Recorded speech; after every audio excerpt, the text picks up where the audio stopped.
Well, hello everybody, and welcome to today's workshop. I'm going to go ahead and turn my camera on so you guys can see my pretty face.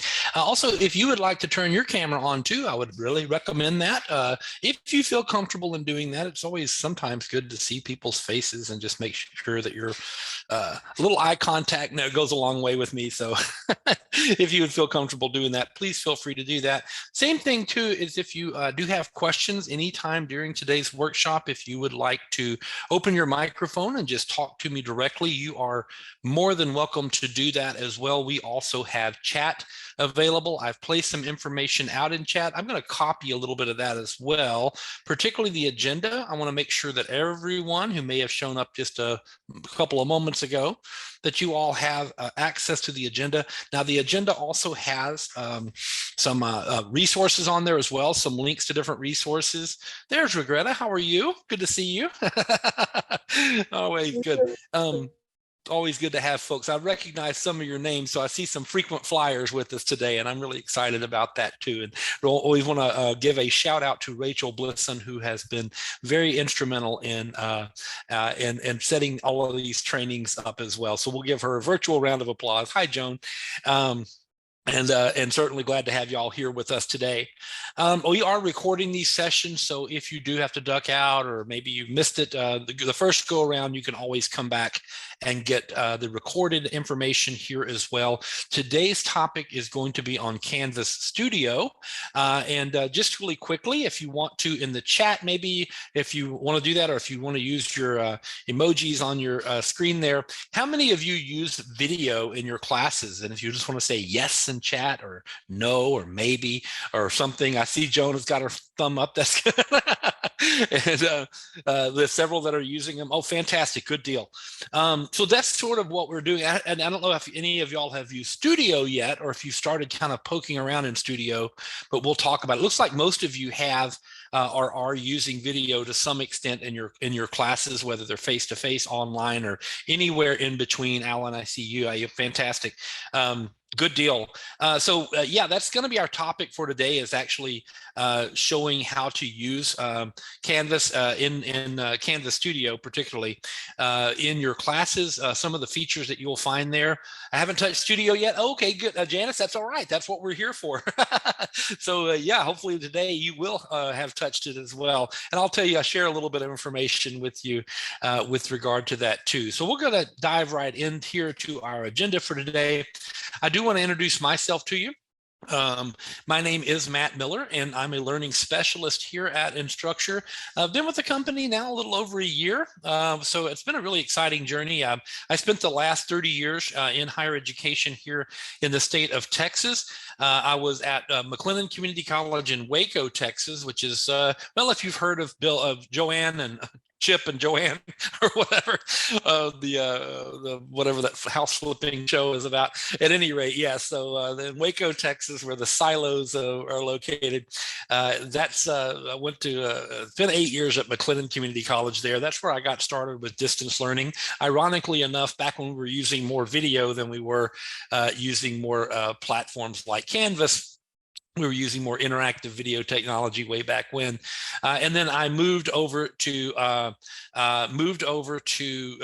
Navarro College. And if you've heard of the Netflix docuseries Cheer, then you're probably familiar with Navarro. I was there for 21 years. I was the Dean of Online Instruction, which is just a fancy way of saying that my job was to help faculty and students use Canvas and other tools that we had in distance learning and instructional technology in the media department. I did do a little teaching. I did some of the, teach some business management courses, particularly in the areas of leadership and supervision.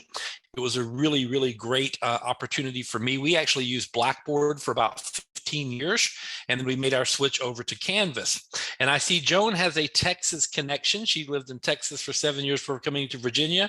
Well, guess what, Joan? I have a Virginia connection. Many of you who've been in my trainings before have heard me say this. I was a proud graduate of Floyd E. Kellum High School in Virginia Beach back in a long time ago. I was a student there throughout my high school there in the Virginia Beach area. And so I am very familiar with your area. as well. Haven't been back there probably in about 25 years, but I've heard it's changed a little bit. But at any rate, it's certainly good to have everybody with me today as well. I would invite you to log into your Regent accounts if you would like to play along. We have a lot of great opportunities to go in and play around with video today. Don't be shy. If you're like me, I always hated the sound of my voice and the look at myself on camera. Now I just can't get enough of it. So as you use it and start using a little more and start doing things with video in your classes, you'll find that it gets a lot easier as time goes on, as you get more comfortable with playing around and recording different things and sharing things via video. It's a very powerful medium. And so I do want you to play along today. So please take a moment and log into your Regent accounts and we'll get started here. So we're going to talk a little bit about what Studio is. Really and truly, it's a very simple feature. If you were to just call it your video library in Canvas, that pretty much describes it. I mean, it's nothing too fancy there. Not only can you upload video from other sources, so if you've been using videos in your classes and you're like, okay, well, what do I do with all these videos now that we've moved to Studio? Well, you can upload them directly to your Studio account and have one little place where you keep everything. And there's a couple of reasons for that, as we'll get into in just a minute. But the other thing that you can do is not only can you upload videos, you can create your own videos in Studio. It uses the Screencast-O-Matic platform. So those of you who might be familiar with Screencast-O-Matic, it will be something very familiar to you. It's a very easy to use platform that allows you to record not only yourself, if you just want to record your camera of you talking or what have you, but also if you want to do screen captures where you are sharing your screen, maybe narrating a PowerPoint presentation, or maybe walking your students, navigating them through a website or some other type of something you can do on your screen, then it allows you to do that as well, which is very nice. But the other thing that it lets you do is upload videos from other sources, such as YouTube or Vimeo. So you can curate videos from other sources and place them in your Studio account to be distributed to your classes in a variety of ways, all of which we're going to cover. The other thing that it allows you to do, which I think is really, really cool, is that not only can you add videos and store them and organize them in your Studio account, you can also create quizzes out of your videos. So once you have a video in there, if you want to drop questions inside of a video timeline, that way the student can be actually having to answer questions along the way instead of just passively watching a video. Then you can also have them answer questions as part of an assignment, just to make sure that they're paying attention.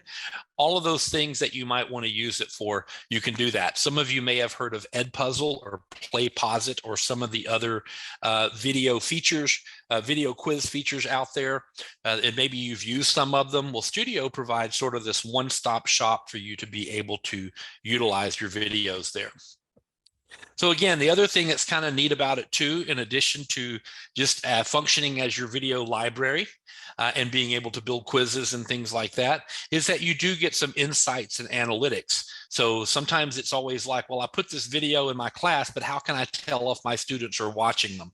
Okay, and that's always the big ask, right? So my students are, this video is out here. How much of the video have my students watched? Well, Canvas provides you some analytics, some insights that you can see which of your students are watching the videos. You can even see if they skip through it.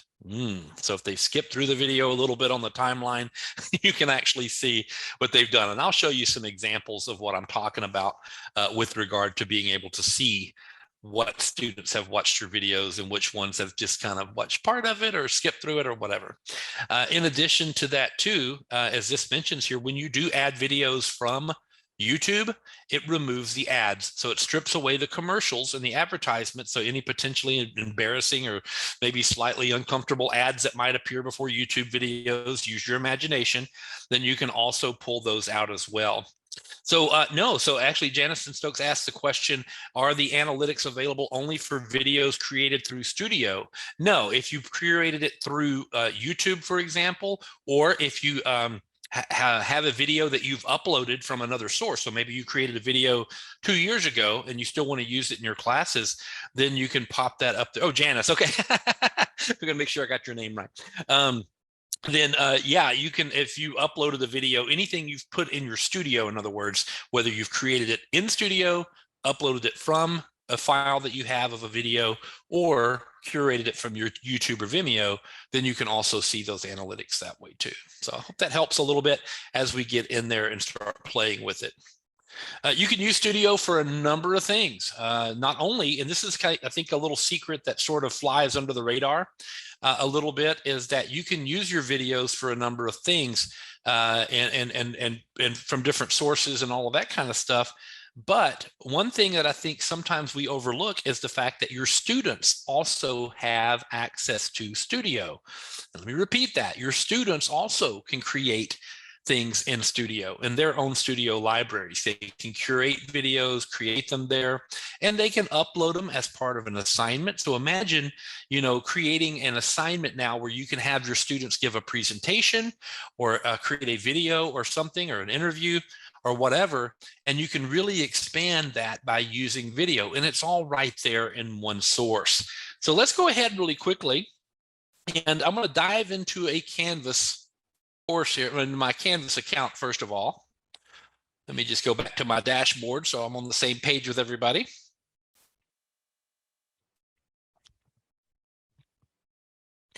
And by the way, I invite thank you so much for your questions so far. Keep them coming. That's part of this session is all about questions and answers and things. So be sure and ask any questions that you have. I'm actually going to show you very quickly. There's a couple of things I want to look at. But the first thing I want to show you is that you're going to find a link to Studio, not only in your global navigation menu, which is that menu over here on the left-hand side. So if you go down on your global navigation menu in Canvas, you're going to see this little video looking screen with these little tentacles coming off of them. I don't even know what that is, but it looks kind of like an octopus with a TV for a head or whatever. That is your link to Studio. You will also find Studio inside. Let me find the course. I want to take you tool. Doop-a-doop-a-doo. Should have already had this turned on, guys. Sorry about that. Here we go. That's what I wanted right there, my Studio demo course. Inside of a course, you will also see that in your courses, you have a Studio menu there too. Okay, so when I click on this course and get to it, you're going to see that there is a link in your course menu for Studio as well. Okay, and yes, you can use this to create videos and do things like that from your individual courses. However, my recommendation is for you to use your global navigation menu as sort of your main library. There's where you can create your videos and add your videos. Instead of going into individual courses and creating videos there, my recommendation is to only create your videos and do them here. Once you have them there, you can share them to any courses that you want. Okay, so just know that once you have them here, you can do that. So this sort of makes it a little bit better. You will use your Studio menu inside of your courses as a way to look at analytics in a particular course, as we'll demonstrate later on. Okay, so to create your videos, you're going to go to your global navigation menu and click on Studio here. Okay, now I've got a lot of videos in mind. You may not have as many. But let me share a little story with you first before we get into talking a little bit about what this library is all about. So prior to the pandemic, at my institution, I had a lot of faculty that were using videos in their courses, as you can imagine, as you probably were as well. We did not have a central sort of video curating / creation tool. And so my faculty were using just a little bit of everything to create their videos. Some who were a little more technically inclined were using things like YouTube, maybe, or Zoom, or what's it called, WebEx, and some of the other kind of meeting type tools to record their videos. Microsoft Teams is another good one. So they were using all these different methods of doing that. Some of them had used Screencast-O-Matic or Screencastify, or whatever type of software came with their computer for recording video, or from the webcam that they bought. Maybe they went and bought a Logitech webcam and used a video creation tool for that. Whatever it was, they were using a plethora of different devices and services. So let me ask you, many of you, those of you who have created videos, how did you primarily create your video? Did you create them using a product? And if so, put that in the chat, what product you were using, whether it was Screencastify or YouTube or something, or if you were curating videos from YouTube only or something, you can put that in there as well. So tell me kind of quickly how you guys have been creating and using videos. Oh, using PowerPoint and making it into an MP4 type file. That's a very good answer, Virginia. And that is certainly possible, something you can do. Use Zoom to record. Yeah, shorthanded, YouTube. Yep. Some MP4, YouTube, University Media. I'm not familiar with that one unless it was a media department type thing. And Zoom, of course. Yes. Zoom. Yeah, that's a good way of doing it too. And here's the thing, you can still use those things if you're comfortable with them, okay? PowerPoint, yeah, it lets you modify a screen, Captivate, some of you are really into it. Premiere Pro, now that's a deeper dive there, okay? And your media department, yep, I'm very familiar with media. I started back in the old days when we were using VHS tapes and beta. That's how old I am. Collaborate in Blackboard. Yes. Okay, that's good. And then transport it to Panopto. Okay. Yeah, that's a good one. The good one as well. That's like Echo 360. Panopto is much like Studio. Okay. A lot of features and things that you can do there. So good. It looks like a little bit of all the above y'all have been using. I was using Screencast-O-Matic. It was like a less than $20 a year tool. And it was just something that I could create my videos very quickly, tutorials, things like that, share my screen, all of those things. But then I would use Zoom and I would use YouTube. I had my own YouTube channel and I would upload my videos up to YouTube and then share them out with faculty that way or students or however we did it. My point is it was kind of all the above, okay? And to support that was a little bit difficult, especially for the media department to have to know a little bit about everything when it comes to that, particularly some of the deeper dive tools like Premiere and some of the other ones that are out there. Trying to think of some of the other ones we were using, but Premiere is probably one of the more Adobe Creative Suite kind of stuff as well. Those are all very good. The other problem we were having, though, is that we also weren't necessarily closed captioning all of our videos. So it was very difficult to kind of maintain from a dean's perspective, which of my faculty were actually closed captioning their videos, which ones were not, those kinds of things. And then finally, the other issue that we ran into was storage space. Video files are huge. They tend to take a lot of space. And there's a lot of varying ways in which it can be used. Some people use it for a lot of things. Some of them use it for just little things or whatever. But when they were trying to upload their videos to Canvas or, whatever they were trying to do, then it wasn't necessarily easy for them to do that. And because it would take up a lot of space. In Canvas per course, you get about 5 gigs worth of space. So you get a lot of space. You can upload a lot of material there and typically not run into any space problems. But like some of my nursing professors and some of my other biology professors that were using tons and tons of video content in their courses, they found that they were running out of space in Canvas very quickly. And so as they copied their materials from one term to the next and so on, they were running up against space issues. So to resolve that, before we got Studio, I would have them put their video content like in OneDrive or Google Drive or something and share it that way, share the links out so they could do that until we got Studio. So we got Studio around the time the pandemic was sort of in full swing, and we had some CARES Act funding that we could tap into.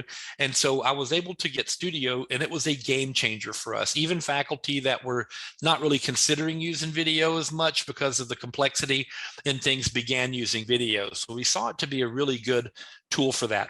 The other thing that we saw as well was that many times students, particularly if they were taking a speech class or something where they had to upload videos, many of them were using their phones and they were having the difficulty of getting it from their phones into Canvas to submit as part of a video project. And so from a student side, we were seeing also a lot of issues with students not being as technically inclined to be able to get video materials and transport them from one tool to the next because of the size of the file or because of the complexity of downloading from their phone or whatever it was creating a lot of hassle for us. So when we moved to Studio, it eliminated a lot of that. Now, the next trick is to make sure people are using it. Because the next thing is that you have a lot of faculty, and yourself included maybe, that have been using a lot of video, and you're like, well, I don't want to abandon that. I have all this great video content and I want to use it in my classes. The answer is you can still use it in your classes, but you can actually store it in Canvas Studio and not only make sure it's closed caption, even videos that you upload, but also be able to share it in your classes without taking up any more space. Your Canvas Studio has a lot of space, somewhere in the neighborhood of 25 to 30 gig worth of space. So you have a ton of videos there. I've known faculty members that had feature-length movies, several of them, in their classes, in their studio, and not have any space issues there. So you will have a lot of space for that.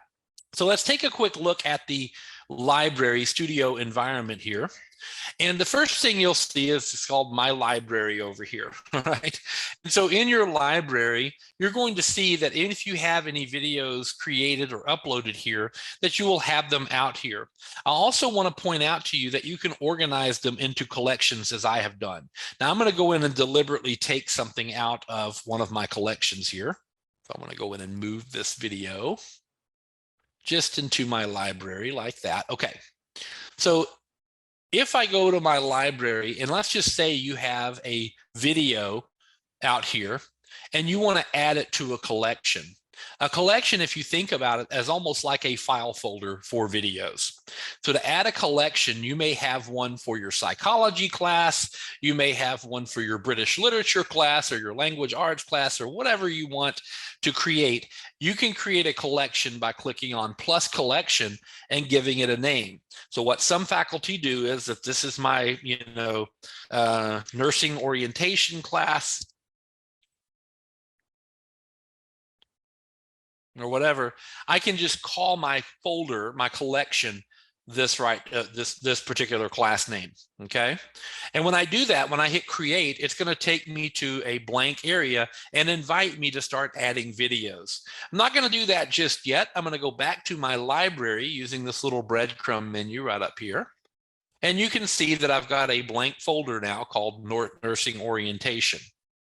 If you have videos that you've created already in your studio and you want to move this video to a collection, you can do that by finding the video and clicking on the three dots and choose Move To. And when you do that, it will let you move your videos around wherever you want to. So I can find, you know what I have to do? I have to hit refresh in order, because when you make a change, for some reason it doesn't take it automatically. So I hit refresh up here, and now if I want to move this video to my nursing orientation collection, I can click move and do that there. So you have those three dots that let you move video. Okay, it allows you to share video as well, among other things. So here, again, once you have videos added, then you can collect them and move them around however you wish to. All right, as you can see, my collections here, I've got a psychology class video here with several items in my psychology folder. I have a food insecurity folder that I use for some project management courses that I teach, or project-based learning classes where I have some videos about food insecurity and so on. And I've created my little collection. So however you choose to organize it, I know some faculty who just have their videos all out there, all willy-nilly like, not a single collector, not an organized approach at all. And that's perfectly okay too, if you want to go that route too. I want you to also notice that you can sort your videos. So if you do have a lot of videos, and you will over time, that you can sort them by their name or by their date added. You can also view just various collections only. You can view everything, or you can view specific media with captions or without captions, as we'll talk about in a minute. So you have all of that information that you can then move and arrange your videos around by adding collection and moving your video. And we'll talk more about some of the other things that you can do with your videos in a minute.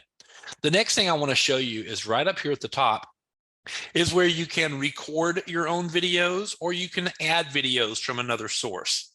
So if I choose record, you'll notice that you have screen capture or webcam capture as your options there. And if you choose one of these options, such as, for example, maybe I want to do screen capture,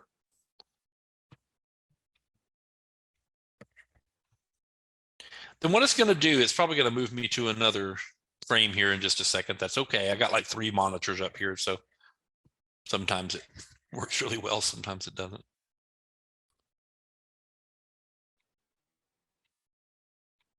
It's thinking about it. There we go. It may ask you to download the little client, okay, the application for it. I'm going to go ahead and download it.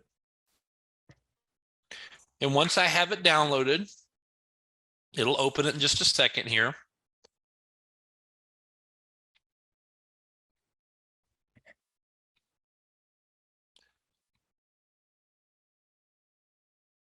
It's coming. There we go. And so what it's going to do, let me just make sure I got, there we go. It's, where'd it go? There we go. Let's go back down, screen capture. There we go. It's loading it. Hopefully it'll work this time. Make this a little smaller and see if it pulls it up for me. My computer has been a little bit slow today. That's okay.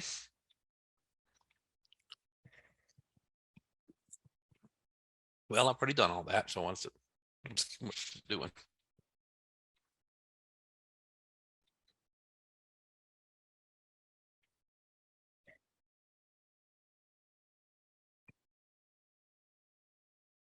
Oh, there it is. I have to install it. Sorry. Okay, here we go.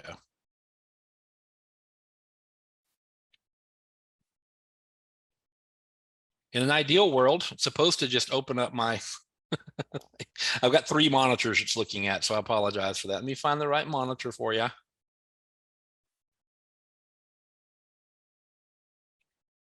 It should pull it up. Capture, there we go, come on. There we go, that's what I needed right there. Okay, open it up, there we go. This is better.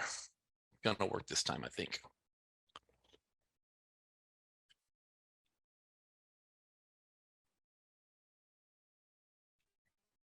And it's supposed to launch it, but it's not doing it. Oh man, come on.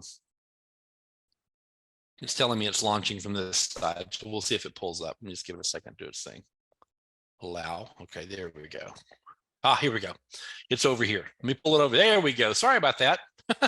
All right. So now it doesn't always work this badly, guys. I'm sorry. All right. So now that we have it here, you're going to see that you get this frame right here.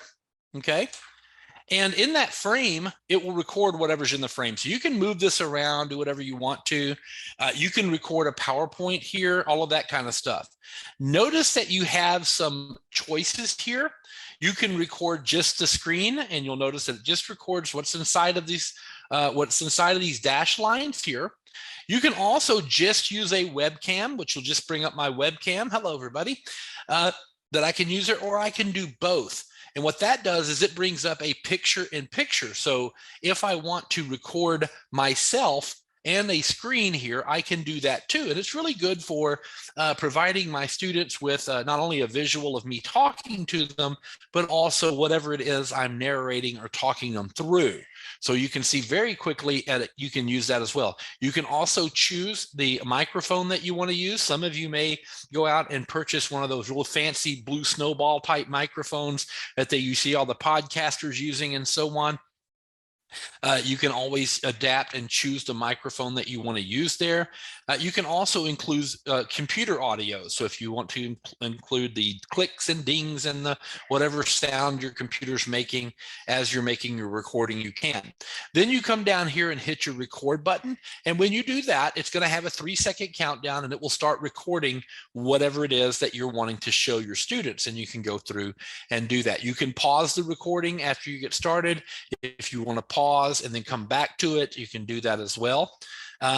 Yeah, so Daniel asks a good question down here. If you do that, can you use PowerPoint slides and move the slides too? Yes, you can.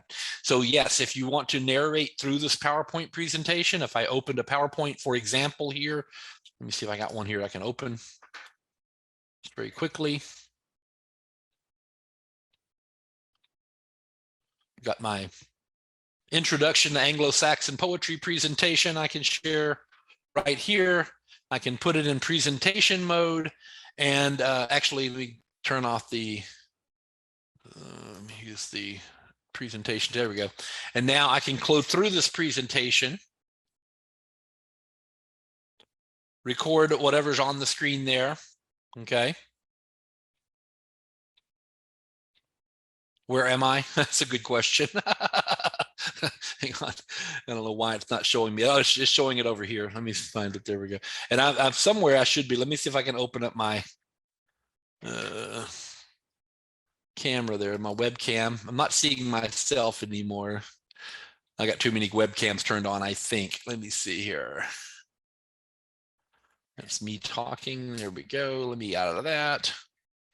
There I am again. But anyway, yeah, when I went the full screen mode, it just kind of sent a conniptions there. But there I am down here at the bottom. But I could, yeah, if I go big screen on it, I think I can. There I am. I'm still there. I'm looking at the notes right now. I'd have to swap displays. There we go. So now you can see me. I can move myself around here as well. So if I want to, you know, if I have something covering something up, I can move myself around by clicking on myself there. And I can go through and start narrating the presentation. When I'm ready to go to the next slide, I can go to the next slide and so forth. Just by clicking the slide advance button, and it should start recording all of that information there with me talking to you as well. So I can narrate my way through a presentation that way. So just kind of fun kind of way of doing that. Let me get out of this real quick. There we go. Boop. There we are. And you can see how you can do a screen capture there. You can also just do a webcam capture. So if you just wanted to go to webcam and bring your webcam up, let me choose my camera here. Here we go. And I could sit here and chat with you by recording here. I can just start recording. And let me stop for just a second. I want to finish. I want to record. I want to make sure, because this happens to me sometimes, I want to make sure my microphone is recording also. So I go to screen, not screen capture, get out of that. Of course, it's going to work 100% right now. Let me think about this for just a second. Cancel that real quick. All right, let's go back to my webcam capture. And I can choose my microphone, my headset microphone, and I can choose my webcam. There we are. And I could start recording. You got that blue line there, and I could actually start recording and give me a 3-second countdown. And yeah, this is a very familiar interface. It looks exactly like Screencast-O-Matic. It's very easy to use.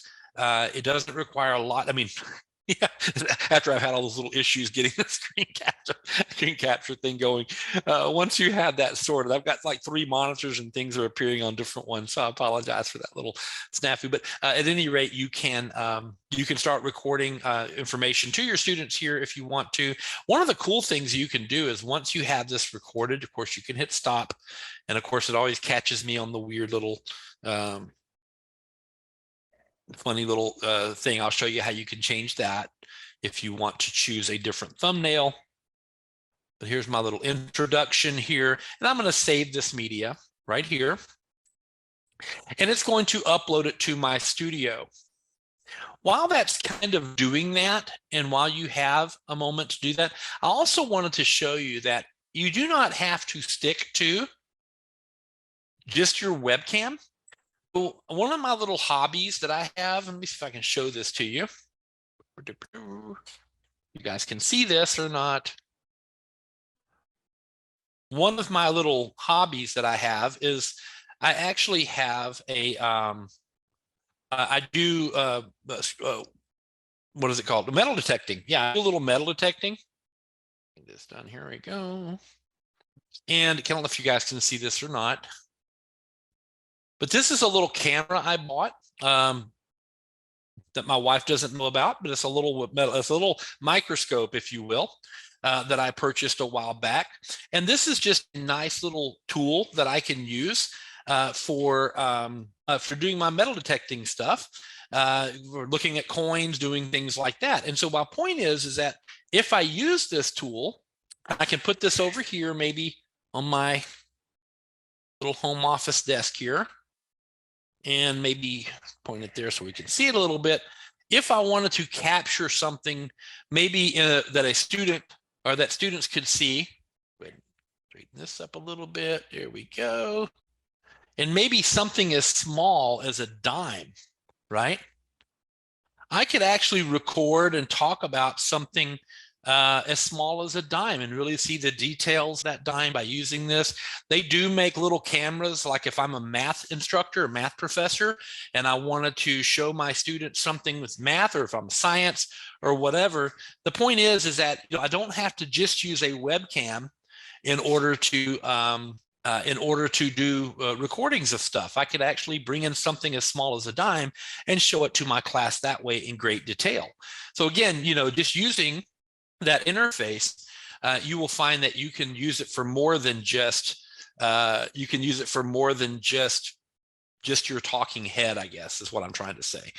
So it's just a neat little feature there that you can use. And again, I bought that camera maybe for less than $100, I think, on Amazon or whatever. And so it was just a great little tool for me to use as well. So that's just a neat little feature that hopefully you can get some use out of if you wanted to buy one. They do make document cameras for math and things like that as well. So you can use that. So to record your video, another little tool that I want to share with you is sometimes we don't necessarily plan out our videos. Whenever we make a video, we just start talking and then hope it leads us to something that makes sense. One of the things that I would recommend is, and this is something that I built for my faculty, but this was just a little, how can you use video in your classes? And I like to use a term called presence. And this presence, this is just a sample script that I have here. This is just a little challenge that I had for my faculty, and I'm going to challenge you guys the same way, that if you're not using video in your classes or thinking about it, is to take this little sample script here and create a little presence in your classes in Canvas. A really quick way would be to just create a quick little video introduction of yourself.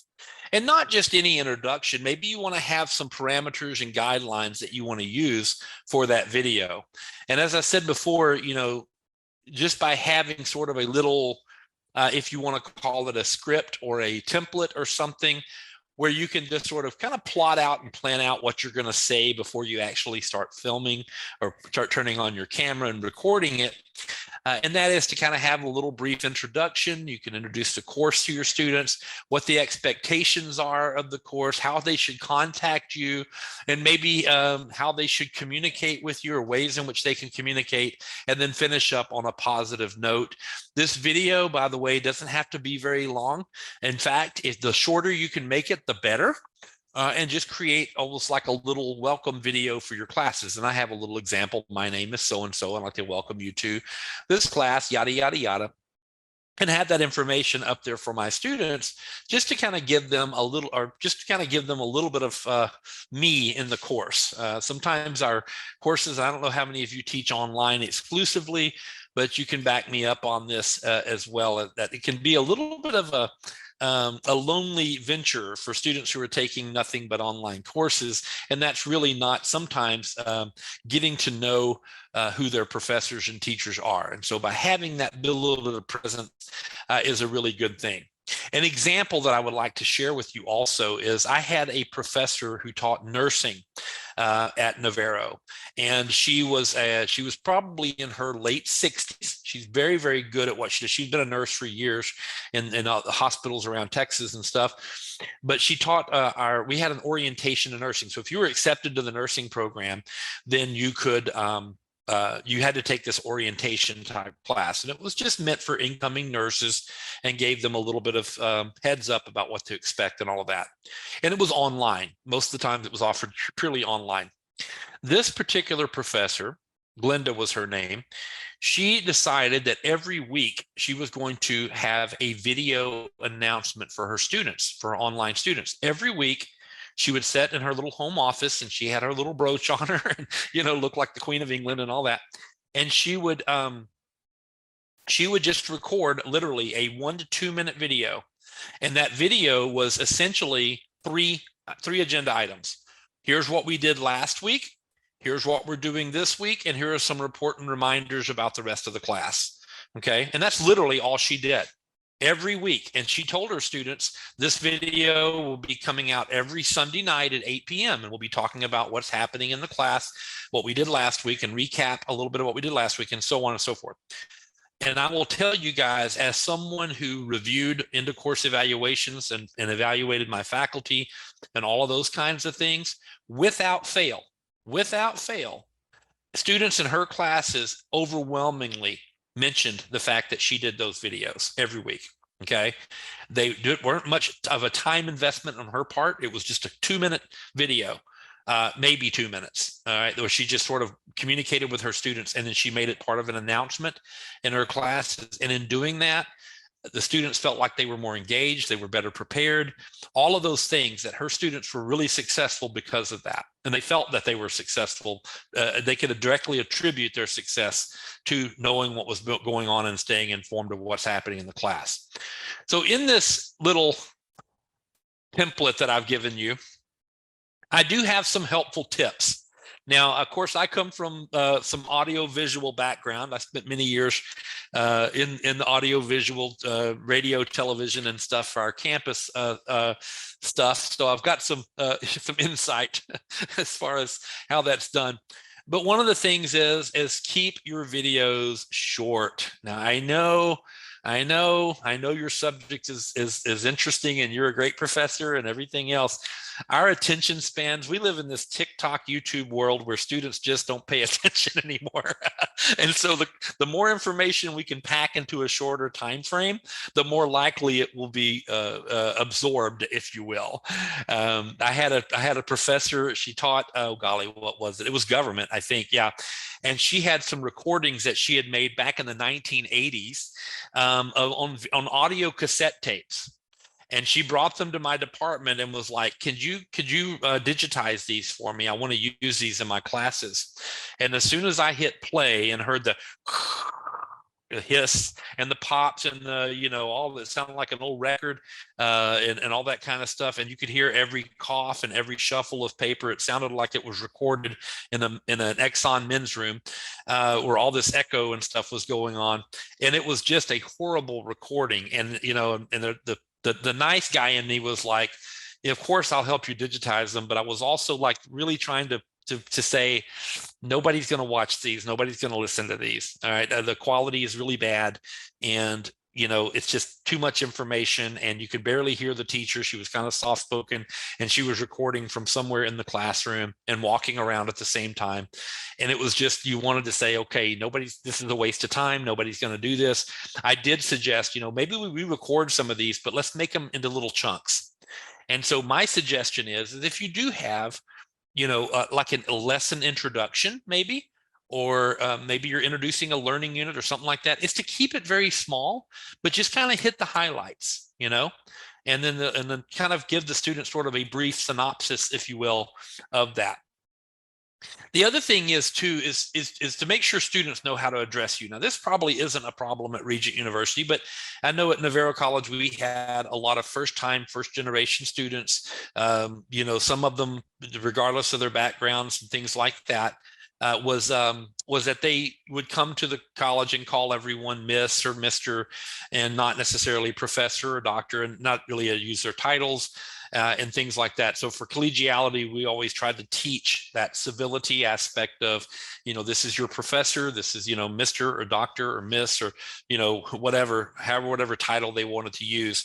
And so a lot of times that does require the professor to kind of give the student sort of an indication. I've been called doctor, and I'm so far away from a doctorate, I don't even want to think about it or whatever. I'm just Matt. But at any rate, but that's just how I like to be addressed, that kind of thing. If you want to keep your videos a little more, if you want to increase the shelf life of your videos, try not to include dates and times and semesters and things in them. So like a welcome video, keep it very generic, and you can use that over and over and over again. The example that I like to use is Mr. Rogers' Neighborhood. How many of you guys listened or watched Mr. Rogers' Neighborhood growing up? Don't tell me you didn't. We all kind of did. If you ever remember Mr. Rogers, there's two things that I can really recall. Number one, he spoke directly to the camera. So he sort of broke that fourth wall. So he's speaking directly to the kid at home, which I thought was really endearing. But the other thing too was that he still wore the same outfit from 1968 until the 1990s when he stopped doing his show. Still the same cardigan, still the same kind of shoes. In other words, they were kind of like quality. Fashion never went out of style for him. You never see him like trotting in with some bell bottoms and flyaway collars and stuff. Generally speaking, he had sort of a generic sort of Midwestern dad sort of style. And he never mentioned dates and times and things like that. So a lot of times his videos, you could watch them 30 years ago and they were still just as relevant as they are today. They had a timeless quality about them. And so as much as you can, if you want to not have to redo your videos all the time, then just remember to kind of keep dates, times, who the president is or whatever, out of that, and that way you can increase the shelf life of them as well. But you can use videos for a number of things. I mentioned weekly announcements. You can use them for tutorials, providing feedback to your students after they've turned in something on an assignment, giving them updates, giving them introducing lessons, all of those kinds of things you can use videos for in your class. So I hope you get a little use out of that. So take a moment. I want you to go up and record just a little quick webcam capture, maybe just a little 30-second introduction there. And I'm going to put it on, put this little poll up here, give you a chance to just sort of talk to the camera and make a little video recording just of yourself. You may have to allow your camera, by the way, to do that, but I'm going to put a little hands-on poll launching here. Give you a second to play, and you can use that script if you want to. Once you're done, if you'll just click on the poll there that you're done. If you're just following along today, just go ahead and mark it on the poll. That's no harm, no foul. You don't have to play along if you don't want to. But if you want to give it a second to play and then answer it on the poll, that way I'll know when to continue. And also I'll pause here and ask if anyone has any questions too.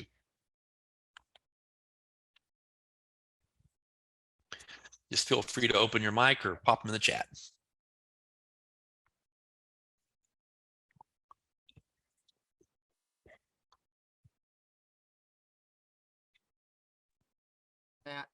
Yes. This is Daniel Gilbert. Yeah. I got on late, so I just got on my Sandbox to try to do a recording, but I don't know where to go to do that. Yeah. So over on the left-hand side, you see my screen over here? Yeah. Go all the way down to your studio menu. Studio. Yeah, go to studio there, right. And then up here in the upper right-hand side, you'll see a little record button, and just choose screen capture for not screen capture, webcam capture. Yeah, appreciate it. Thanks. Yeah, you bet. Glad you could join us too. That record button is not on my screen. It's on when you hit add video, it shows up. When you hit add video, is your record button there? Yes.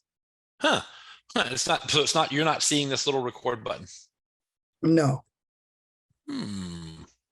That's weird. But you can see it when you click add, though, right? Right. You can. Well, then it tells you. Yeah. See that when I hit browse, it says take video and choose video. Oh yeah. So yeah, if you do this, you can open up or insert video from there. Huh, interesting. But I'm not surprised that you're not able to see a record button up there. That's kind of strange. No, I'm not. Huh. That's because I'm on my iPad. You think that's what it is? Well, that could be. Okay.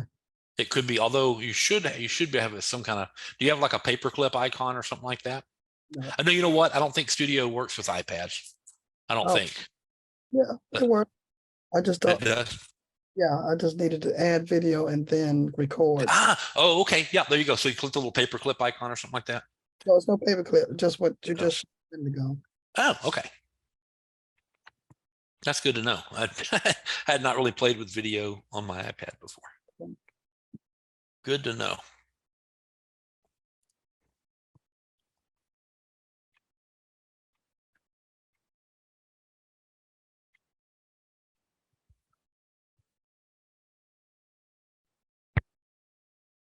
Oh, yeah, that is the difference. It is on the iPad, you don't have it, but on the computer, it does show the record. Yeah. button. Okay. Good. Yeah. Thanks for pointing that out.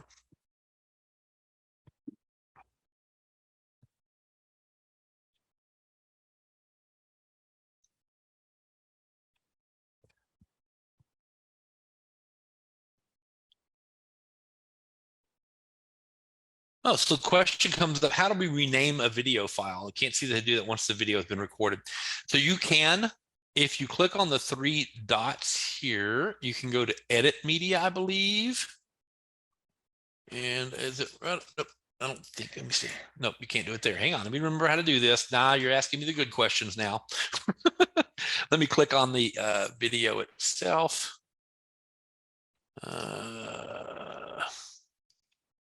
That's not it. Where do you change the name of the video? There should be a way to rename it. I'm trying to remember how, though.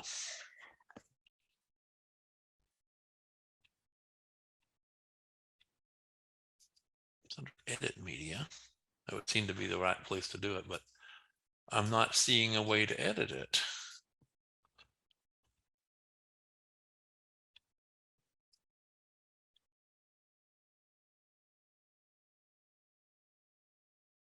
Oh, okay, there we go. All right. I remember now. Sorry about that. Rachel, you stumped the trainer. All right, so here's how you do it, okay? Once your video has been uploaded, so this is if you want to change the name. So right now I've called mine introduction, but maybe I want to say welcome or something like that instead.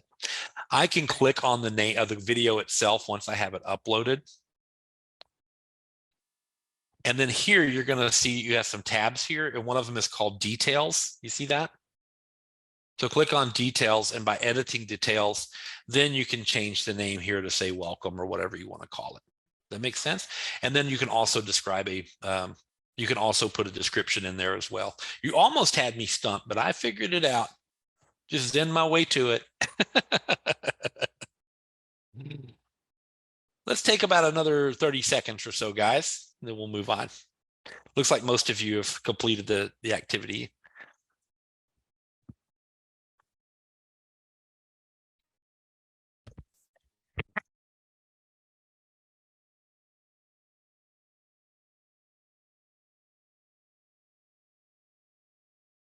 Okay, I'm going to go ahead and end the poll. There we go. Now, once you have your video added, again, you can add it to a collection, or you could have created your collection and then added your video after you created your collection. Either way is fine. You always have. So I'm inside of a collection and I can go up here and record my video straight to the collection. Or if I have my video created after the fact and I want to move it to a collection, remember, once you have the video out here, this little 30-second video, I can choose the three dots here and notice that I can move it to, and then I can choose a collection of mine that I want to add it to. I'm going to just leave it out here for now, or just know that I can do that. Also, by clicking on those three dots, notice that you do have a couple of other options here. We'll talk about creating a quiz in a moment, but yes, that is a very big selling point in Canvas Studio, is the ability to add questions along the video timeline that your students will have to answer. So as they watch the video, it will stop and ask them questions that they can answer, and you can make that part of an assignment. So imagine, now I know this doesn't happen at Regent, okay? I just want to make sure you're clear on this, that it does not happen at Regent, but it happened all the time at my previous institution, is that students did not read the syllabus, okay? Fortunately at Regent, all of your students read the syllabus just fine, but my school, they didn't do that. And so, you know, that was never a problem with you guys, all right? So that was one of the things that some of my faculty would do, was that they would create a syllabus, an overview of the syllabus of them walking the student through the syllabus, and then they would create a quiz out of it. That way the student was tested over various portions of the syllabus video to make sure that they've watched it. Yeah, the question came up in the chat. How do we rename it again? So again, if you click on the, you can click on the video itself. So by clicking on the video itself, you'll notice that it brings up the video here, and then you have what's called the details tab right there. And then by choosing edit details, that lets me change the name of this video. You can also see that it timestamps it as well. So by clicking edit details, I can edit it. I can add a description to the video and even have search tags if I wanted to there. Okay. Good stuff. In addition to that, you can also annotate videos. All right. Annotating videos kind of works like quizzes in a way, but you can stop the video and add information. So if I were to say, you know, I want you to go to this website or something like that, bless you, bless you. I can annotate the video where it will stop and create annotation titles and slates and slides there. That will let the students also be able to utilize is that. Editing the actual video, Diane asked if you can edit the actual video. When you create the video, yes, you can. By going out here again, oops, that's the wrong one, sorry. You can come out here to the 3 dots and you can choose edit media. Now, for the most part, once you have the video created, you can mostly just cut and trim it, okay? So you can cut portions out of the video or you can trim the video down a little bit or whatever. But when you're creating the video, as you're creating it, you can actually edit it using the screencast-o-matic features. Let me see if I can do this again real quick and show you that when I record the video, and maybe it's only for, you know, I think it's only for screen captures that you can do that. I think, let me remember how to do that. Okay, check one, check one, check 1, 2, 3, 4, 5. Let me change my camera view. Got the wrong camera in there. Stop.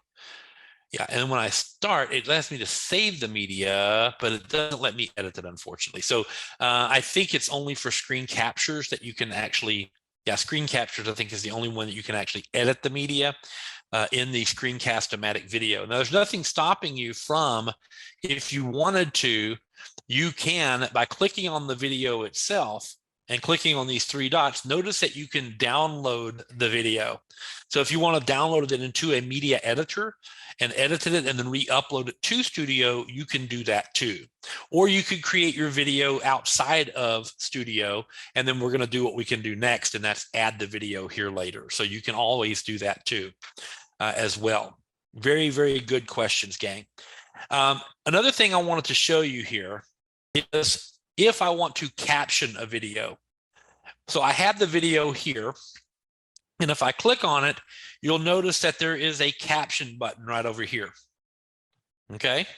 Now, even with an accent like mine, okay, you know, I speak one language very poorly, is that I can come out here and I can request captions be automatically applied here.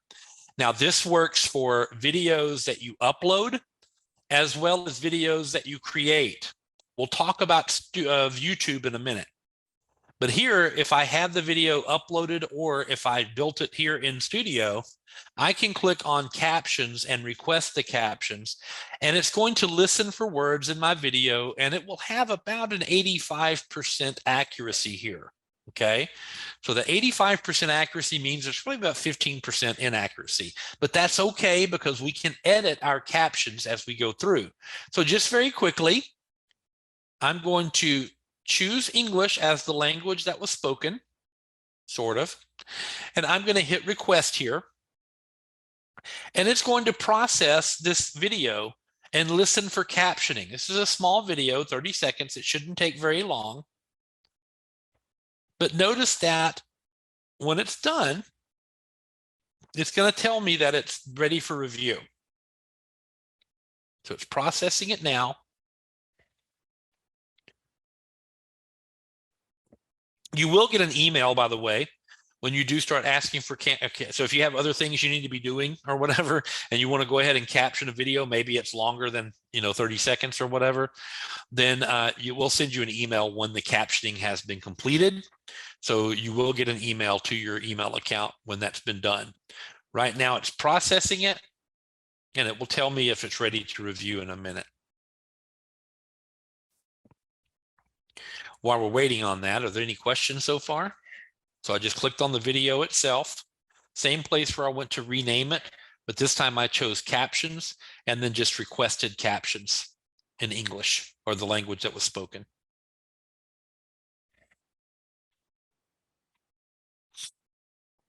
I mentioned to you also that you can come up here and you can share your video. So if you want to share it to someone else, it's not understanding my accent. I know, Daniel, thank you. Although when I moved back from Virginia back to Texas, they laughed at my accent there too. So I'm always been caught between two worlds, it seems like.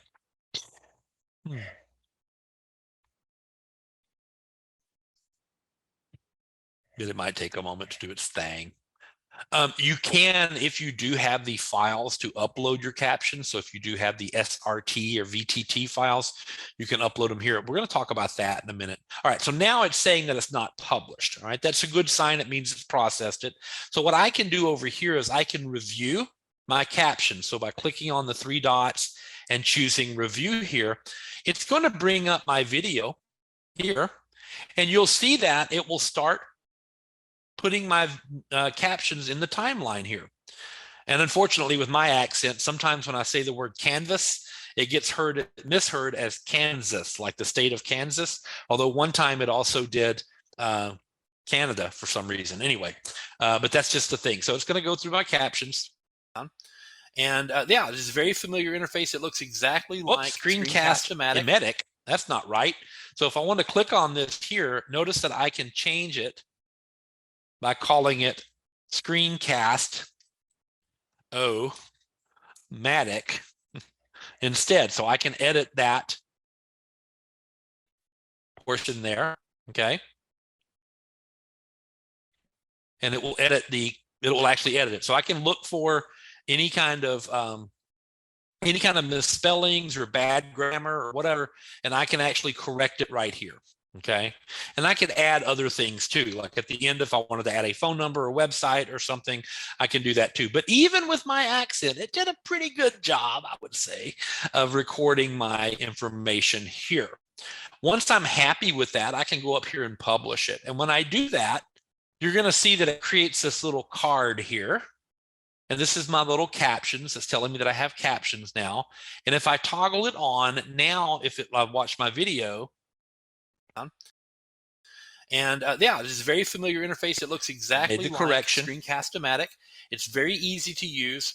It doesn't require a lot. I mean, yeah, after I've had all the issues. So again, despite my digression there, you can see that it really captures the captions very well. Okay, so you have that as well. So that's just how you can create captions there. Let's go back to my library here. And again, you'll also see that any captions that you have will have that little tag up there at the top to let you know that captions have been applied. Okay. Now we can also add video from YouTube, for example, or we can upload them ourselves if we have videos already made. This is a good way to kind of consolidate all of your videos into your studio library. And so I really recommend using it for just about everything. All right. But here, you can add video either by browsing files. If they are lengthy videos, just give it some time. It may take a little time for it to upload and do its thing, but just give it its time to do that. But it will upload huge video files and stuff that you can create here. You can also upload several videos at once. So if you have a folder full of videos on your computer and you want to upload them all, you can select more than one video if you want to, is what I'm getting at. Okay, so you can upload several videos at once to your studio and then go in and caption them each one. If you want something from YouTube, you actually have to have the link to the YouTube video here. And a good example, the one that I like to use in my webinars and my trainings is actually there's a cultural anthropology professor that came from Kansas State University. His name is Michael Wesch, and I really like Michael Wesch. I've been to watched him speak several times, maybe some of you as well. I don't know about Rumble, Daniel. It looks like only Vimeo and Studio, but if you can export it from Rumble to an MP4 type file, then yes, you could upload it directly. You can upload that directly to that as well. But anyway, one of the things that he did was he noticed at his university, unlike Regent, that several of his students weren't reading the syllabus either. And so what he did was he created a movie trailer of his syllabus just to make it more exciting and interesting. And so we won't watch it today, but if you ever get a chance to watch it, I do recommend it here. But if you want to use a video from YouTube, excuse me, then you can copy the link to that video. Just copy the link there and notice that it has ads and stuff like that. Oh, your go-to solution for getting quality work done quickly. Imagine never being bored again. And it goes directly to the video. Now, when you copy the video link from YouTube and you take it to Studio and you go up and you add a video from YouTube and paste the link there, when you do that, it's going to add the video right here. Here's the cool thing. It's going to strip away the ads. So it's going to take away the ads from the video altogether. All right. I know some of you are going ooh and ah right now. I can feel it, but that's a good thing, right? So that takes away any ads that you have. So you don't have to worry about that. But the other thing that it also does is it takes away the captions. Okay. So we'll talk a little bit about that here too. But here's the video. And you can hit watch and you can watch the video here and so on. Imagine never being bored again. That's what college is really all about. So again, you can change the details, add some information. He already has some information here as well. You know, all those kinds of things that you can have on your video. In addition to that, yes, you can share it, you can delete it, you can do all of those things as well. But as far as captioning is concerned, unless you have the caption file, then it does not automatically caption YouTube videos. Now, it is in development. It is something that is being worked on. But while we wait on it, I want to show you a little shortcut, a little trick. Actually, a medical college taught me how to do, which I think is kind of interesting, is that if I had the link to that YouTube video, so if I had that link for that video up here, I can go out to a website. This one is called savesubs.com, and I'll put it in the chat here. So what savesubs.com does is it allows you to convert video. It actually allows you to take captions from YouTube videos and you can download the captions. Now, the file type that you're looking for is called SRT. I don't know what that stands for, folks, but I'm assuming it's something, all right? But SRT is the file that you need here. And all you have to do is paste the video link right here and click download. Let me just tell you real quickly, though, it does try to have you do ads and things like that. I want you to ignore any kind of solicitation for ads, but just know that you'll get some pop-ups and stuff like that, but you do not have to buy anything or do anything. I've been using this for a while and it works like a champ. So I just paste the YouTube link here and hit download. When I do that, it's going to generate this SRT file, and all I have to do is click on it. Subrip subtitle file. Oh, I knew it had subtitles in it, but I couldn't remember the whole thing. Thank you, John Mark. And so it's going to ask me to do all these things. Well, I don't have to do that because it already downloaded the file to my computer. Okay. So it's already downloaded, so I don't have to do anything. Click OK. So I'm just going to get out of this. Now, in Studio, because I just downloaded that SRT or that subrip subtitle file, which I'll never forget now, by the way, thank you, is that I can go out to this video that I've uploaded to Studio, and I want to show you how easy this is. So I just went to savesubs.com, entered the link, and then hit transfer or whatever, download or whatever, downloaded the SRT file, got out of it. I'm going to go to my YouTube video here and go over here to captions. And I'm going to upload the file. Now, this file is in my downloads folder. So I'm going to click English here as the language that was spoken in, click upload, and go to my downloads folder. And if I can find my downloads folder somewhere out here.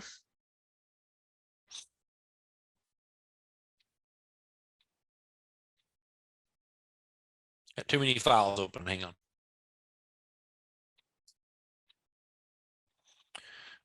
Oh, that's my desktop. Hang on, wrong thing. Sorry. There we go. Downloads. Go to my downloads folder there, and there's that SRT file. You see it? So it was downloaded automatically. So I'm going to choose that file.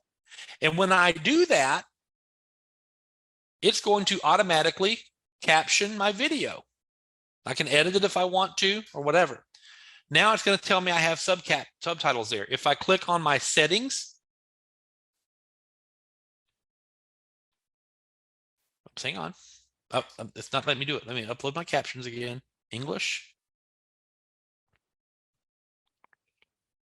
It's already done in English. Okay, I got the English folders. I guess I can upload additional ones there. Okay, I can edit it. There's all my captions there. Everything's good there. There we go. Okay, yeah, it's toggles on. All right, now if I watch it, imagine never being bored again. That's what college is really all about. It's not just about getting a job. See, the captions it's about appear learning. there now. Okay, so yeah, by using save subs, I can kind of cheat my way around getting the YouTube. As long as I have the link to the YouTube video that I used in Canvas, go to save subs, download that SRT file, and then upload it to Canvas. I'm in business. Okay, just like that. Okay, let's go into an actual Canvas course and let me show you how you can use these videos inside of your courses now. So I'm going to go out here to Canvas and I'm going to go out to one of my courses here. Now that I have my videos all in here, we'll come back to quizzing in a moment, but I know you're interested in that too. I'm going to go out here to one of my courses. And if I want to, I can add my studio videos to many, many places within my courses. For example, what if on my home page here, I've already done that one. It looks like I've already done it before. Let's change it back to something here.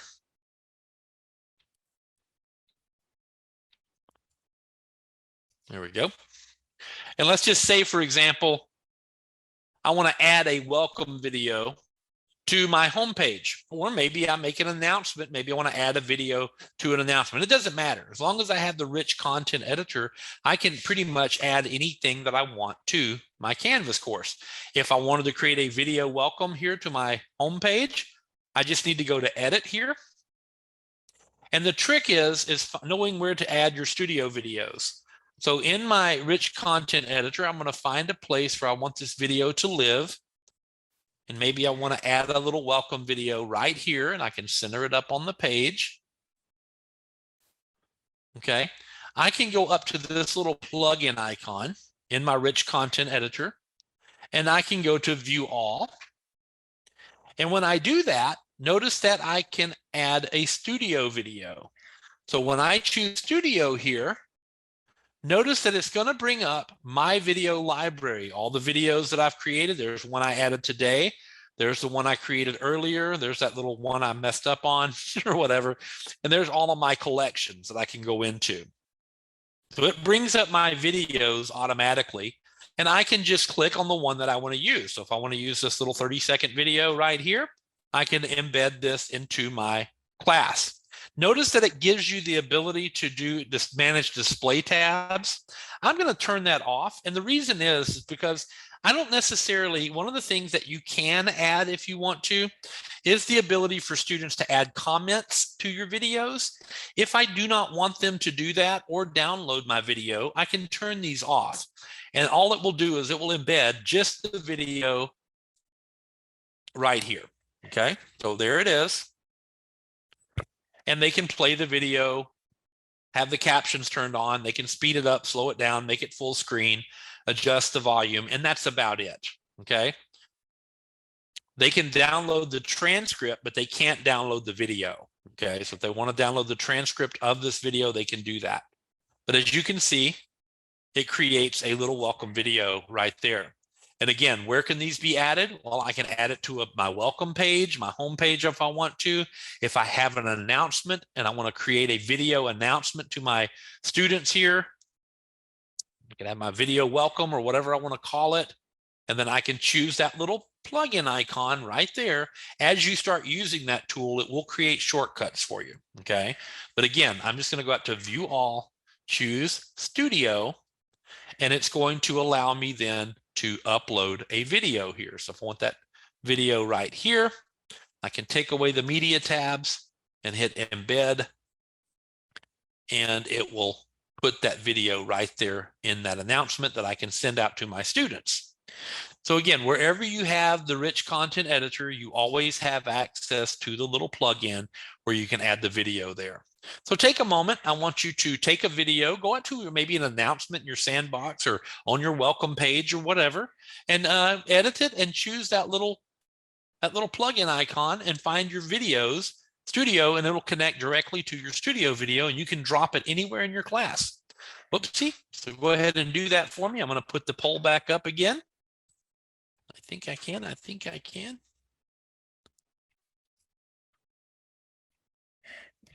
Oh, here it is. Relaunch the poll for you.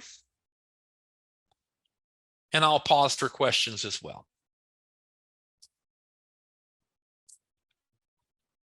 So far, so good.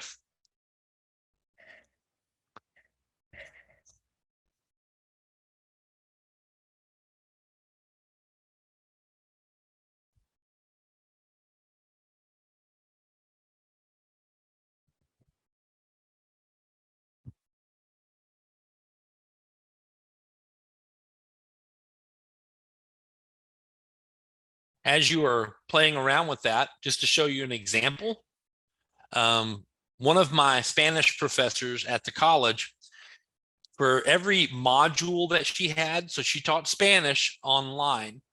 And so for every week, her modules were divided by weeks. And for every module, for every week module that she had, she did a little video introduction. And this is the one that she did for Semana Nueve, or week 9.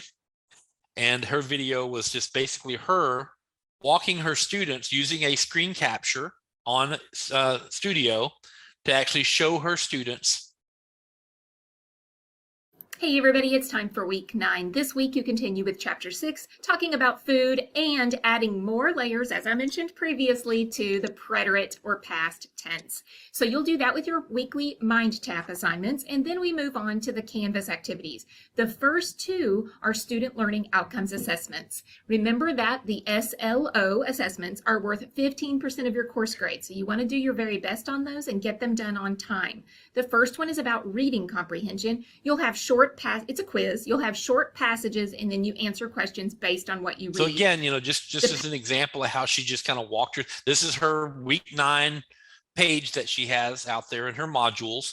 And so she just introduces each module with a little overview of what she wants her students to do that week. And so she just kind of walks them through that way. She closed captioned them. And it was just a really good little explanation of how she wanted to share that with her students. You can always do a video welcome. This is a little video welcome from some guy, a chemistry video back in 2021. And he just welcomes his students to class, essentially, just by creating a little video welcome for his students there. Okay. Give you a few more seconds here, about another 30 seconds or so. You guys are still adding your video to an announcement or to your homepage. Hey Matt, I have a question. Yeah, by all means. I added the video to like a syllabus page, and it shows add comments. What if I don't want that to show? Can you show me how to take that off? Absolutely, I sure can. Thank you. So the question, you bet. The question is how do I get rid of the comments and things like that? Okay, so I'm going to go back to this course here, and remember, when you're adding the video, let me go back up here real quick. Let me get to it.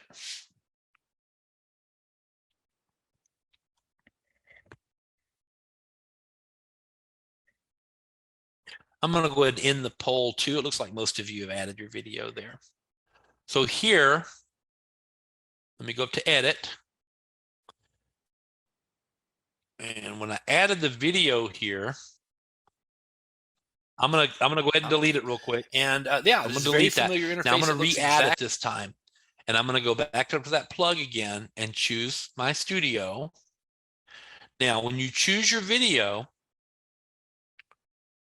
when you choose the video here, you're gonna notice that there is a display media tabs right there. You see that? If I do not want the comments, I need to turn that off. So just go in there. If you have to you may have to re-upload it, but just turn it off. Turn off that display media tabs right there. and then Yeah, choose I embed. think you have to redo it because I tried Yeah. to edit it and it didn't work. Yeah, you have to kind of re-upload it. Yeah, it's just, it takes a second, but yeah, that Thank will you. then take off that. You bet. My pleasure. Thank you. I will say that there are continued improvements being made to Studio even as we speak. And so some of these little quirky things you'll find that are going to be a little bit better as we go through, such as the non-captioning for YouTube and maybe some of the abilities to go back and edit some of these features as well.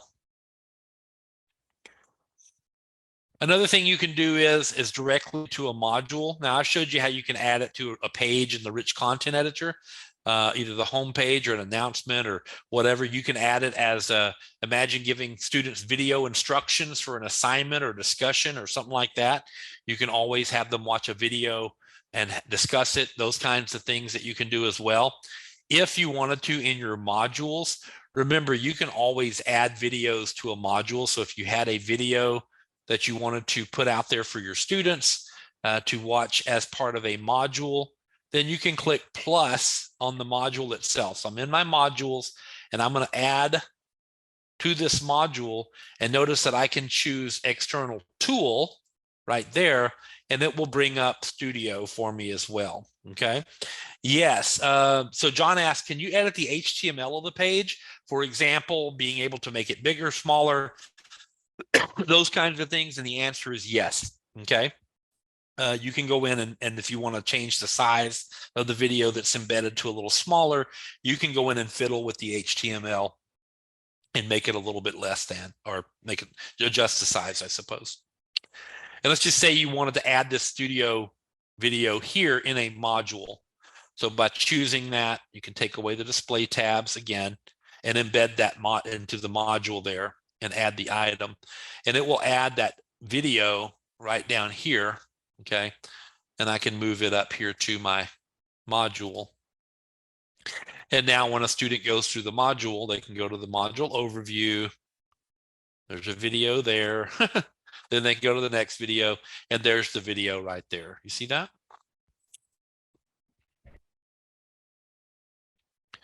In addition to that, I mentioned to you how you can create quizzes in with your videos. And so I want to quickly show you how to do that. And then I want to show you how you can see who's been watching your videos. Okay. Oh, so the editing ability, that's going to be in the actual page itself. So the question that comes up, let me go back really quickly. Sorry about that, gang. John, let me show you really quickly where you can find the the HTML editor on a page. So here, if I have, let me get to my course again real quick. Here it is. If I wanted to change the size of a video using my HTML editor, let me go back to my class. It's thinking about it. There we go. If I go to edit, and I can go down here and see my video, right down here is where my HTML editor is. So if I choose those two little brackets right there, and then I can find that video somewhere. Here it is. I think that's it. Yeah, the embed here. And I can change the height and the size here. So if I wanted it to be a little smaller, I could also probably use a percentage here, I think, as if I wanted to as well. But if I wanted to change this to maybe, 500 by say 300 or something, or 250 or something like that, I can change the size right there. I can go back to that and I can see the video smaller now. You see that? So you can change a little bit of that by clicking those little edit dots. Good questions, gang. Keep them coming. So the Studio quizzes, I'm going to go to Studio real quick. And I've already got some already kind of made, but just to kind of quickly show you how you can create quizzes in your classes. So if I have a video that I want to make a quiz out of, okay, I can actually click on the three dots here and I can choose create quiz. Now by clicking create quiz, it's going to bring up my video. It's going to ask me to give it a name. So this will be my welcome quiz maybe. Okay, this is going to be for Regent. I can have a description down here. Notice that I can hide the question markers on the timeline for students. Now, this is kind of neat because if I do not want my students to know when the questions are coming on the video timeline, they don't know how many questions there are. They don't know where they are. They may have to watch the entire video, okay? So I can hide the question markers. If I do not, it will have a little question mark down at the bottom that will show the student exactly where the questions are planted on the video timeline. You can also choose to allow annotations if you are annotating the video. I'm going to leave the question markers there so I can see them, just to let you see them. But if I was actually doing this for my students, I would probably hide them. And then I'm going to choose Get Started. And when I do that, you're going to see a little plus sign over here. And that little plus sign basically will allow me to add a question anywhere along this video timeline. So as I'm watching the video, and yeah, this is a very familiar interface. It looks exactly like, I'm going to stop here and I'm going to add a question. I can add multiple choice, true, false, or multiple answer. If I add a true, false question here and say, studio looks almost exactly like screencast matic or whatever. And I can say true or false, and I can give feedback if I want to, and I can hit save, and now I've got a question. I can go further. It's very easy to use. It doesn't require a lot. I mean, yeah, after I've had all those little issues getting the screen capture thing go, true or false. Matt Miller's laugh is annoying. Right? And of course that's false, right? My laugh isn't annoying. Come on. Anyway, so you can add these questions, in other words. Now, a couple of things here that I've noticed, and that is students, if they do not watch the whole video all the way through and submit it, then they will not get credit for it, okay? So a couple of things that you might want to do is when you make a video quiz like this, is that you tell your students in the instructions is to be sure and watch it all the way to the end and submit it in order to get credit for it, number one. And number two is you could also at the very end add a question right at the very end. That way the student would have to kind of get to that question in order to be able to finish it. And then when they finished answering that question, then they'd be invited to submit it. So you could add some instructions to let students know they have to watch it all the way through and submit it in order to get credit for it. But then you can also choose just add a question at the end that kind of helps the student along. You can also hide the questions on the video timeline, which is something I didn't do. Once I'm happy with this quiz, I can click done. And you'll notice that I have a little rocket ship here that tells me that this video has a quiz attached to it. I do not have to make it a quiz if I don't want to. I don't have to use this video as a quiz if I don't want to, okay? If I want to use it as a quiz, I can.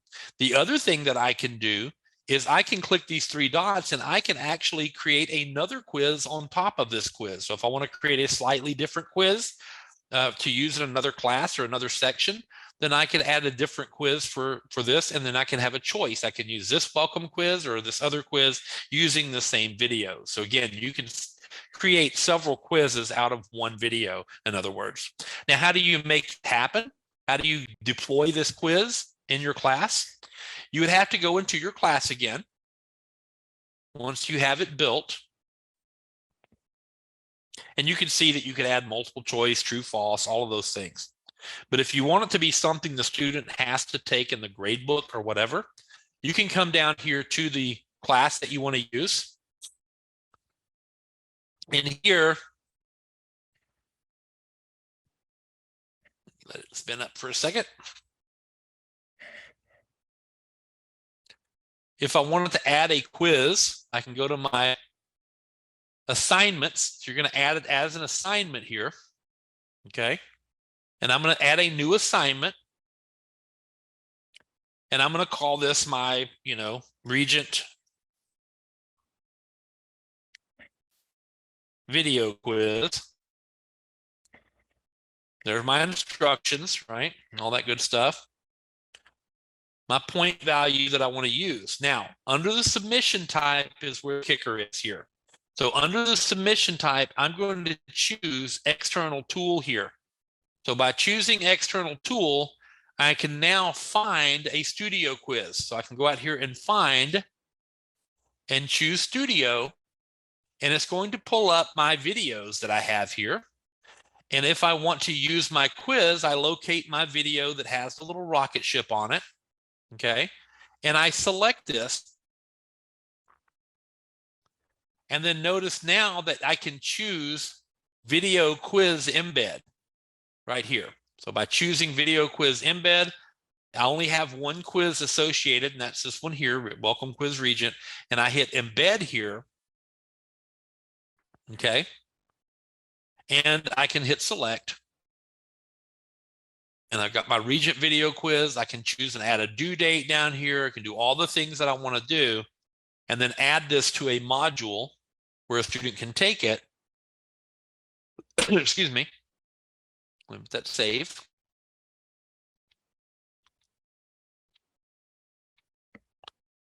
And if I want to add this video to a module here, then I can choose assignment and find my Regent video quiz right here and add that item to the module. There it is at the bottom there, and a student can then take it. So if a student was to take this quiz, basically they would just click on it. That's not the right one. We got my modules. I clicked on the wrong module. Sorry about that.